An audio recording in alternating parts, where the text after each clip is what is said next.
Bueno, vamos a definir entonces para comenzar la diferencia entre calor sensible y calor latente. Como tal, sabemos un cambio de fase es un cambio de estado de agregación. Recordando que una fase se refiere a un estado de un sistema que tiene un estado de agregación fijo.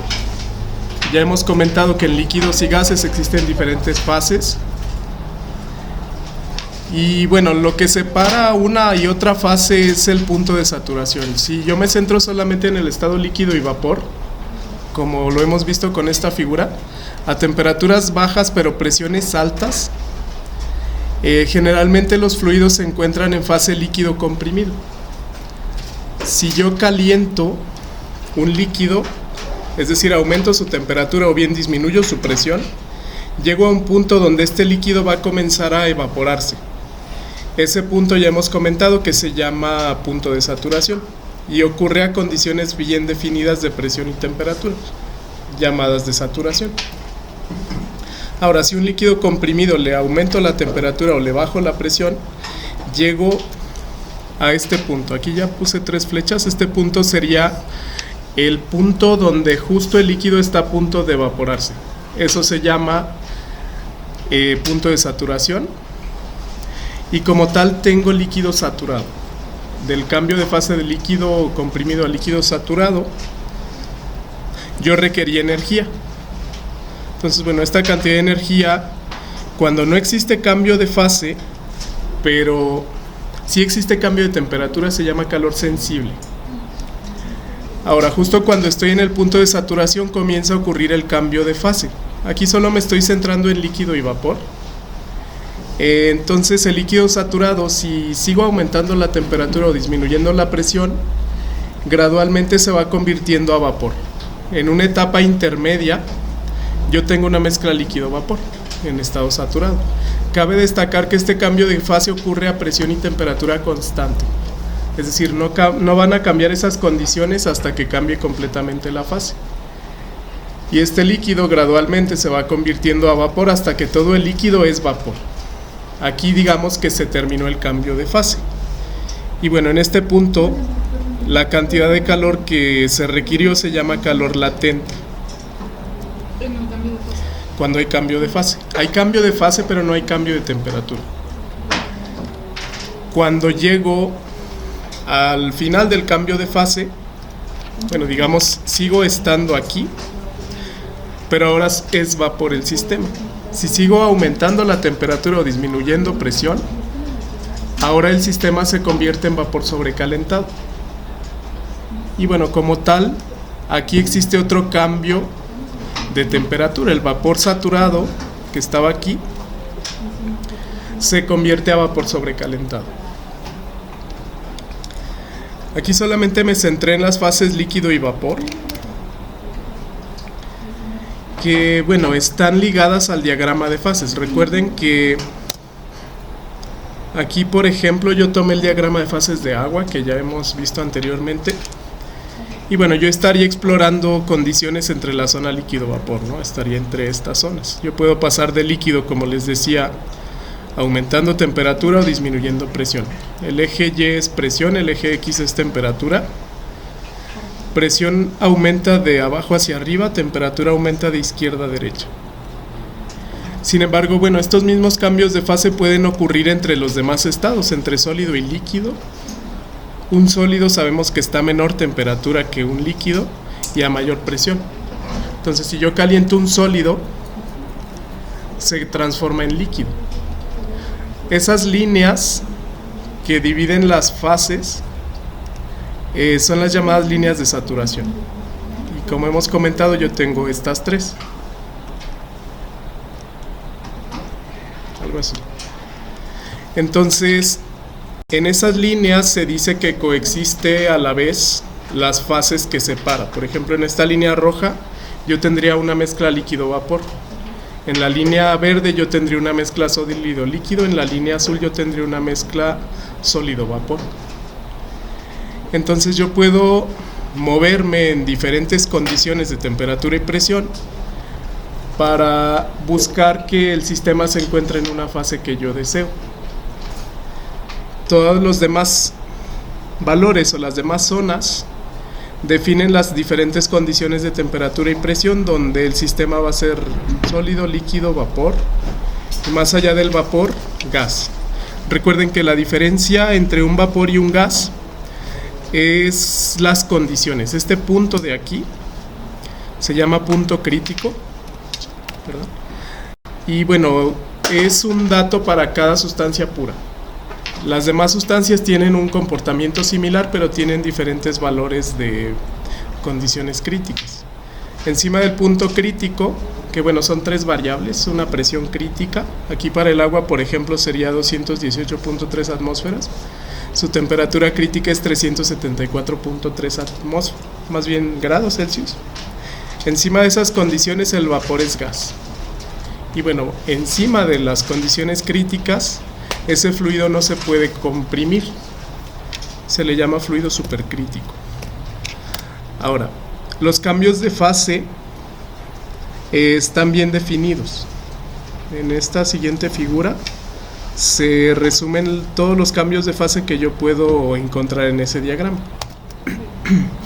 Bueno, nos vamos a centrar en los estados de agregación que yo tengo en el diagrama, ¿no? Sólido, líquido y vapor. Como tal, por ejemplo, si yo comienzo con fase líquida y cambio a fase vapor, ya vimos en el diagrama de fases que bueno, yo puedo llegar aumentando temperatura o disminuyendo presión. Ese cambio de fase se le llama ebullición o evaporación y requiere energía, requiero calentar, adicionar calor o bien requiero disminuir la presión. Aquí las flechas rojas indican el sentido de este cambio de fase. Las flechas rojas también indican que se requiere adicionar calor. Las flechas azules indican que se requiere extraer calor. Entonces, por ejemplo, para llegar de líquido a vapor, yo requiero aumentar la cantidad de temperatura, adicionar calor, y específicamente como este cambio de fase se lleva a presión y temperatura constante, bueno, la cantidad de calor transferido equivale al cambio de entalpía. Si yo fuese a calcular un cambio de entalpía de la evaporación, o ebullición, siempre un cambio se calcula como el estado final menos el estado inicial. Entonces sería la entalpía del vapor menos la entalpía del líquido, ¿no? Y bueno, esta para el agua yo la puedo leer de tablas. Para otras sustancias existen formas de leerla también de tablas o de calcularla. Noten que el proceso opuesto, que está acá, bueno, ahora si de vapor yo paso a fase líquida, se llama condensación y requiere extraer calor, requiero enfriar. Todos los cambios de fase son reversibles. Y bueno, en este caso la entalpía de condensación sería la entalpía del líquido menos la entalpía del vapor. Ahora se invierte en el estado inicial y final, por lo que el cambio de entalpía de condensación es el valor negativo de la entalpía de evaporación. Esto pasa con todos los cambios de fase que son opuestos. También, bueno, si del líquido le disminuimos temperatura o aumentamos presión, llegamos a sólido. Este proceso se llama solidificación y requiere extraer calor o aumentar presión. Y bueno, el cambio de entalpía de solidificación sería la entalpía final del sólido menos la entalpía inicial del líquido. El cambio opuesto se llama fusión. Por fusión se entiende fundición, es decir, el sólido se funde convirtiéndose en líquido. Y el cambio de entalpía se llama entalpía de fusión. Y es la diferencia de la entalpía final del líquido menos la entalpía inicial, que sería estado sólido. Igual, como fusión y solidificación son procesos opuestos, requieren la misma cantidad de calor, pero con diferente sentido. En la fusión yo requiero adicionar calor, por eso la flecha roja. En la solidificación yo requiero extraer calor, la flecha azul. Por mencionarlo, aunque es menos aplicado, el cambio directo de sólido a vapor se llama sublimación. De sólido a vapor se llama sublimación. El inverso también a veces se llama sublimación, pero últimamente se acuñó el término de depositación. Cuando un sólido, más bien cuando un gas se forma hacia un sólido. Y bueno, recuerden que el cambio de sólido a vapor está aquí en la línea de saturación azul. Entonces esa condición es primero de temperatura muy bajas y de presiones también muy bajas. Entonces es muy caro a veces llegar a ese punto, por lo que prácticamente no tiene muchas aplicaciones. Bueno, al menos en los procesos típicos de la industria química. Ahora, esos van a ser los principales cambios de fase. Noten que todos estos van ligados a un cambio de entalpía, y esa entalpía es un calor latente, porque todos estos procesos ocurren a temperatura y presión constante. Entonces, por recapitular rápido, esta es la definición de calor sensible. Es una cantidad de calor que se transfiere a un sistema y está limitado a que no existe transición de fase. No hay reacciones químicas ni cambio en composición, solo provoca que se cambie la temperatura del sistema. Aquí como tal, esa cantidad de calor sensible es un cambio de entalpía. Y bueno, ¿cómo se calcula? Básicamente, como la entalpía es una función de estado, si yo generalizo sería la integral del estado 1 al estado 2 de la masa del sistema por el Cp del sistema por la diferencial temperatura. Aquí proviene esta forma de calcular el calor sensible de la definición de Cp.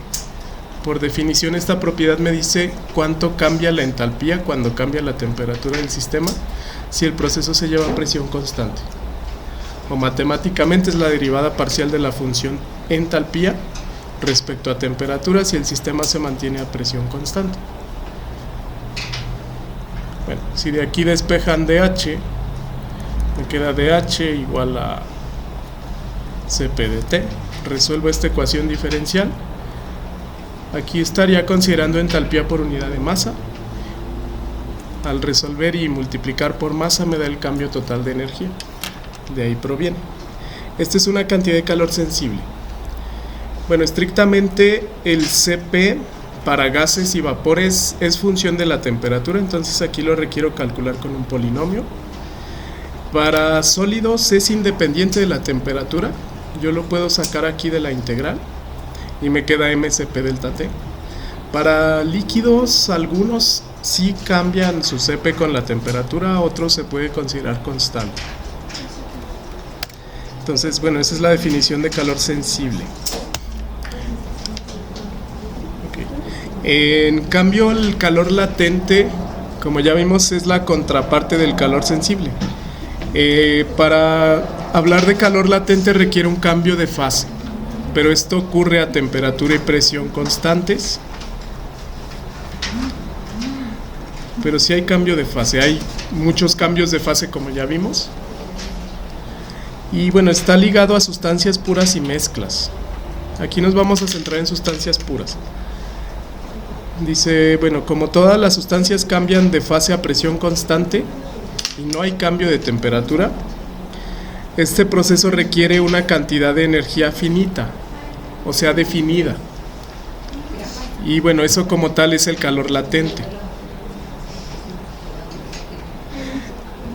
Entonces, el calor latente realmente se calcula como un cambio de entalpía, que como vimos es la diferencia de la entalpía de la fase final menos la entalpía de la fase inicial. Dependiendo del tipo de cambio de fase, como ya vimos, bueno, es el calor latente. Por ejemplo, vimos el cambio de entalpía de evaporación, se calcula como la entalpía del estado final. Una evaporación va de líquido a vapor, el estado final es vapor, ¿no? Menos el estado inicial, que sería líquido. Esto en sus tablas del libro de Cengel viene como entalpía del vapor saturado menos entalpía del líquido saturado, que es lo que le llama HFG. ¿Esto para el agua o esto para, bueno, la sustancia pura que reporta esos datos? Sin embargo, si no existen valores de otras sustancias, el calor latente se reporta a la temperatura normal de ebullición. Por ejemplo, el cambio de entalpía de evaporación vamos a citar un ejemplo, ahorita les digo de dónde viene, del ácido acético a su temperatura normal de ebullición, que es de 118.2 grados centígrados, es 24.39 kilojoules por mol. A veces se reporta solamente un dato a la temperatura a la cual esta sustancia cambia de fase a una atmósfera. Les voy a mostrar una tabla de donde podemos consultar estos valores. Les voy a mostrar esta tabla, que es la tabla B1. Esta tabla es del libro de Felder. El título del libro es Principios Elementales de los Procesos Químicos. Es el libro base que se lleva para la materia de balance de masa y energía. Se las puedo compartir también. Y bueno, aquí vienen algunos datos. Por ejemplo, viene primero un renglón que dice compuesto, luego su fórmula condensada, peso molecular, gravedad específica.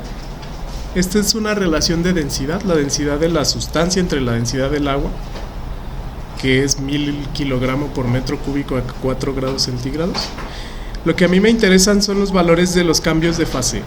Por ejemplo, les estaba mencionando ácido acético, ¿no? Para ácido acético se reporta TM. Esta temperatura TM viene del inglés melting point o fusión. Melt significa fundirse o derretirse. Entonces esta sería la temperatura de fusión. El ácido acético a una atmósfera se funde a esta temperatura, a 16.6 grados centígrados. Y bueno, este es su valor de entalpía de fusión, delta HM. No es necesario que se memoricen estos datos, también en el pie de página vienen todas estas definiciones. Si yo voy a la última hoja de la tabla, aquí, sí, por ejemplo, bueno, TM representa fusión. Ahí en cada columna vienen estas letras y yo aquí vengo a consultar qué significa cada letra. Salud. Punto de ebullición a una atmósfera, por ejemplo. Calor de evaporación a la temperatura de ebullición normal de una atmósfera. Temperatura crítica, etcétera. Entonces, bueno, ¿qué significa esto? Que el ácido acético a una atmósfera se funde a 16.6 grados centígrados.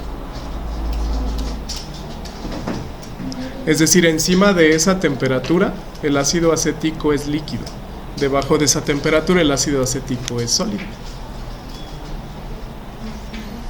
A mí me interesa el dato que les di, ¿no? Que esta es la temperatura de ebullición a una atmósfera y es 118.2 grados Celsius. La entalpía de evaporación delta H está reportada aquí, ¿no? 24.39 kilojoules por mol. Es decir, si el ácido acético se evapora a una atmósfera, el cambio de fase ocurre a 118.2 grados Celsius y la energía asociada a ese cambio de fase es el cambio de entalpía de evaporación. Ese es el planteamiento. Entonces, de esta tabla pueden consultar esos valores. Aquí se reportan las otras condiciones como temperatura crítica y presión crítica, que están denotadas por el límite en el diagrama de fases donde esta sustancia se convierte en un fluido supercrítico. Estos valores son usados también para algunas correlaciones. Más adelante vamos a ver cuáles. Aquí al final también se reporta el cambio de entalpía de fusión. F no es fusión, F es el cambio de entalpía de formación, como lo habíamos visto para las reacciones químicas. Y finalmente el cambio de entalpía C. Sí, delta HC es el calor de entalpía de combustión, la energía que libera esta sustancia cuando se quema con oxígeno. Aquí está reportado. Recuerden que no están reportados los valores opuestos. Por ejemplo, yo sé la entalpía de fusión, es decir, el paso de sólido a líquido, pero no me reporta la entalpía de solidificación, que es el proceso opuesto, de líquido a sólido. El valor sería este mismo, pero con signo negativo. Tampoco reporta, por ejemplo, el cambio de entalpía de condensación. Se reporta solo el de evaporación. La evaporación va de líquido a vapor. La condensación al revés, de vapor a líquido. Entonces, el cambio de entalpía de condensación sería el opuesto de este valor. ¿De líquido a vapor? Entonces, bueno, con esos cambios de fase, yo puedo determinar la cantidad de entalpía de evaporación o del cambio de fase correspondiente, pero solamente a la temperatura normal de ebullición. Ese dato a cualquier otra presión va a cambiar. Si regreso al diagrama de fases, por ejemplo, si yo me centro solamente en los procesos de evaporación, aquí por un ejemplo, pero ocurre para cualquier otro, digamos en esta línea roja, este es un diagrama de fases de agua. Sabemos que el agua a 20 grados centígrados y una atmósfera. 25. Sí, aquí está 20. Que el agua a 20 grados centígrados, bueno, se considera líquido, ¿no? Que yo estaría aquí en el punto C.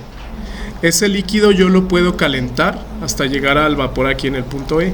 El punto D precisamente, a esas condiciones, sería la presión de saturación y la temperatura de saturación. Es decir, si a una atmósfera o 760 milímetros aquí en el eje Y, el agua cambia de fase a 100 grados centígrados. Pero si cambio la presión, el agua cambia de fase a cualquier otra temperatura que cae sobre esta línea roja. Por ejemplo, si cambio la presión a esta de aquí, 17.535 milímetros de mercurio, el agua cambia de fase a 20 grados centígrados. Si yo fuera capaz de bajar la presión del agua a esa magnitud, cambia de fase a 20 grados centígrados. Existe una ecuación que relaciona esas dos variables. Y bueno, para cualquier sustancia, esta línea de saturación, conocida como línea de evaporación, la ecuación relaciona la presión de saturación en función de la temperatura de saturación de cualquier sustancia pura. De esa manera yo no tengo que buscar el diagrama de fases específico, que en algunos casos es difícil localizar. Entonces esa ecuación se llama ecuación de Antoine. Esta es la ecuación de Antoine. Bueno, esta proviene de datos experimentales, analizando el fenómeno físico en donde ocurre la evaporación. Por ejemplo, bueno, vamos a entrar en contexto primero, ¿por qué un líquido se evapora? Bueno, es decir, ¿por qué se conocen esas condiciones como presión y temperatura de saturación? Imagínense un líquido como un sistema en equilibrio de fuerzas. Aquí, por ejemplo, yo puse una imagen. Pensemos que este líquido es agua, y en contacto con el aire que está acá arriba, la superficie que está en contacto con este gas se humedece ligeramente, ¿no? Aquí ocurren diferentes fenómenos, principalmente difusión. Las moléculas de agua tienden a difundirse hacia la fase vapor de aire, por eso en los lagos, ríos, etcétera, el aire es más húmedo que en otro lugar donde no hay cuerpos de agua. Estos sistemas están regidos por el equilibrio. Un sistema en equilibrio, bueno, lo van a ver en termo 2 a detalle, pero un sistema en equilibrio es aquel que llega a un punto donde no cambian sus propiedades, es un punto fijo. Digamos, si pongo en contacto un cuerpo de agua con aire, eventualmente el aire absorbe la mayor cantidad de agua posible y se dice que se satura. Ya no acepta más cantidad de humedad, entonces está saturado. Ahora, ¿por qué se evapora un líquido? Imagínense que existe un equilibrio de fuerzas. Las moléculas de líquido empujan hacia arriba, a la fase vapor. Las moléculas del vapor empujan hacia abajo. ¿Con qué fuerza empujan las moléculas de vapor hacia abajo al líquido? Específicamente con la fuerza correspondiente a la presión atmosférica. Y además, ¿con qué fuerza empujan las moléculas de líquido a la fase vapor? A esta fuerza se le llama fuerza en el estado de saturación, y a la presión que ejerce se le llama presión de saturación. Esa presión es la fuerza de este sistema en estado saturado dividido entre el área. Por ahora no nos vamos a centrar en el cálculo de esta. Solamente les menciono que con base a este equilibrio de fuerzas, es decir, si la fase vapor empuja hacia abajo con la magnitud de la presión atmosférica, pero la fase líquida empuja hacia arriba con la magnitud de la presión de saturación, si el sistema está en equilibrio, las fases del sistema no van a cambiar. Pero ¿qué pasa, por ejemplo, si la presión de saturación aumenta? Eventualmente vence a la presión atmosférica y las moléculas de líquido escapan hacia la fase vapor. Eso se llama presión de saturación, y específicamente el proceso ocasionado es la evaporación. Entonces, antes del punto de saturación, la presión de saturación del líquido es menor a la atmosférica. En el punto de ebullición, la presión de saturación se iguala con la presión atmosférica. Entonces, esto ocurre cuando está cambiando la fase. Si les preguntan qué es el punto de ebullición, bueno, es el punto donde la presión atmosférica se iguala con la presión de saturación del líquido a esa temperatura. Si sigo aumentando la temperatura de este líquido, aumento la presión de saturación hasta que eventualmente se vuelve completamente vapor. Entonces, después del punto de saturación, la presión de saturación del líquido es mayor a la atmosférica y la sustancia se convierte completamente en vapor. Y bueno, por ejemplo, esos datos yo los puedo leer de tablas, ¿no? A diferentes presiones, las temperaturas de saturación del sistema se reportan en tablas de vapor. Estas las podemos ver del libro de Cengel, por ejemplo. A menos 10 grados centígrados el agua cambia de fase a 0.26 kilopascales. A 100 grados centígrados el agua cambia de fase a una atmósfera. Ahora, bueno, existe una correlación que les estaba mencionando que nos sirve para determinar estas presiones de saturación. Y esta correlación se llama ecuación de Antoine. Bueno, se escribe así, pero como este fue un autor francés, se pronuncia Antoine. La ecuación de Antoine relaciona la presión de saturación, eso es P0, con la temperatura de saturación de un sistema. Esto es un logaritmo natural. Y bueno, la ecuación viene así: una constante A menos una constante B entre la temperatura del sistema más C. Las constantes A, B y C las puedo leer de tablas. Aquí abajo yo copié y pegué un fragmento de la tabla B2 del libro de Smith. Y la ecuación es así. Estas constantes vienen definidas para ciertas unidades. Si ustedes consultan otra tabla, esa misma tabla les va a decir en qué unidades sustituyan la presión de saturación y en qué unidades van a obtener la temperatura de saturación. Para este caso, por ejemplo, yo voy a buscar la sustancia. Aquí yo solo copié estas dos, pero la tabla completa vienen muchas. Viene la fórmula, luego viene la constante A, B, C. Un rango de temperatura donde son aplicables estas constantes. Y noten que aquí también se reporta el cambio de entalpía de ebullición a la temperatura normal de ebullición de la sustancia. Entonces yo puedo calcular, por ejemplo, la presión de saturación a diferente temperatura, o bien sabiendo la temperatura calcular la presión.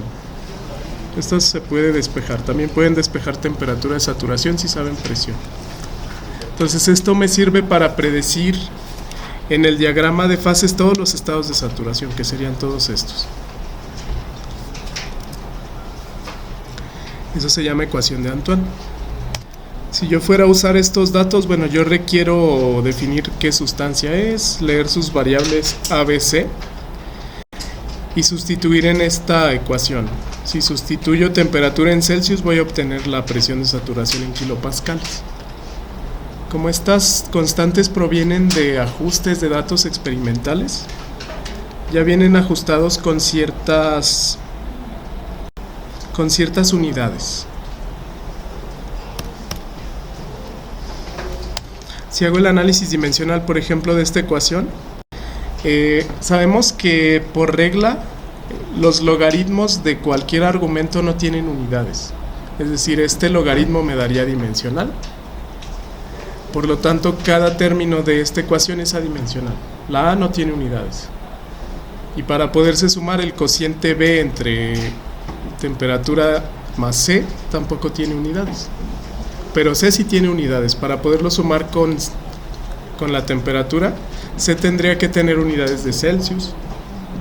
Y para que este cociente no tenga unidades, B entonces tiene unidades de Celsius también. Eso lo pueden tomar para en algún momento cambiar esta ecuación y, bueno, sustituir, por ejemplo, presión en milímetros de mercurio o temperatura en Kelvin.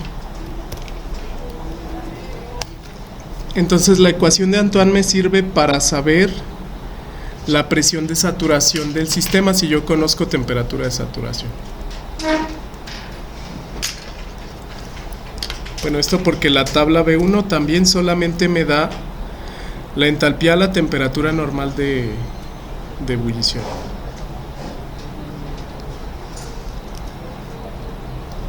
Ya para recapitular, entonces, bueno, tenemos dos tipos de cambios de entalpía, el calor sensible y el calor latente.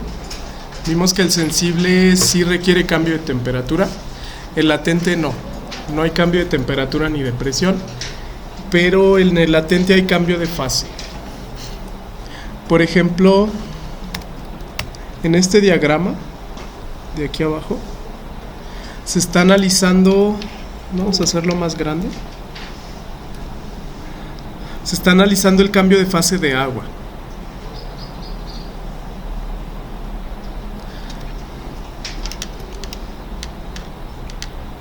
Ok, este es el cambio de fase de agua desde estado sólido hasta estado vapor, específicamente, ¿no?